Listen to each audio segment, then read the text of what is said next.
My wife has been peeking at me from around corners and behind furniture. It's gone from weird to terrifying. My wife, Lynn, and I have been together for 6 years and married for 11 months. Our entire history together has been very normal, and never once have I noticed any weird behaviors or red flags. I can't stress enough how out of character this whole thing is for her. Lynn is very kind, intelligent, and thoughtful. She's always been the no-nonsense type of person.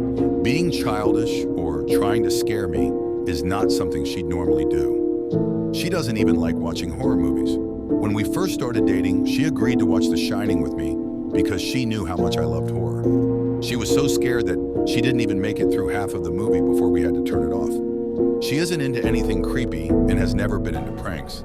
It's just not her cup of tea. And that's fine. But that's what was so strange about this. It's just so unlike her. I should also add that she never had any mental health issues, and as far as I'm aware, doesn't run in her family. I know some people are able to hide their mental health problems. But in the 6 years we've been together, I think I'd have seen some sort of sign. 2 months ago, I was in the kitchen making myself some coffee before work. I was running a bit late that morning and knew I wouldn't be able to make it to Dunkin' Donuts for my usual morning fix. I took a sip of my coffee as I hurried down the hall towards the front door when I happened to notice Lynn peeking at me from around the corner ahead of me. I could only see her eyes and a strand of her long dark hair hanging against the wall. The rest of her body was concealed behind the corner. I nearly spilled my coffee when I saw her. I did burn the shit out of my lips. "Geez, Lynn," I said, wiping a few drops of coffee from my pants. "You scared the shit out of me." She immediately popped out of view like a little kid that had been caught.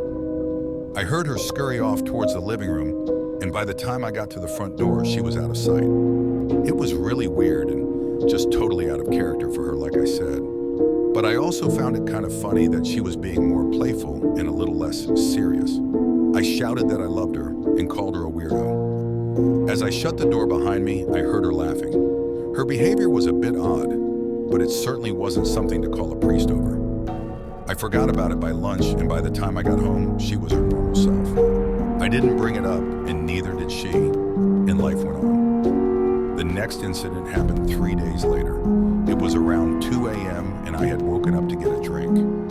I was standing at the kitchen island, jug of Oj in hand, when I felt a strong feeling that I was being watched. For whatever reason, I looked down at the floor and saw my wife's smiling face staring back. She was peeking at me from the other side of the island, staring up at me with wide, unblinking eyes and grinning like the Cheshire Cat. I screamed, I'll admit it, not out of irritation, but fear. For some reason at that moment I was scared. At the sound of my scream, Lynn scuttled backwards out of my view, her hands and feet smacking the tile floor as she hurried out of the kitchen on all fours. I didn't run after her or even yell after her. I just stood there frozen in shock.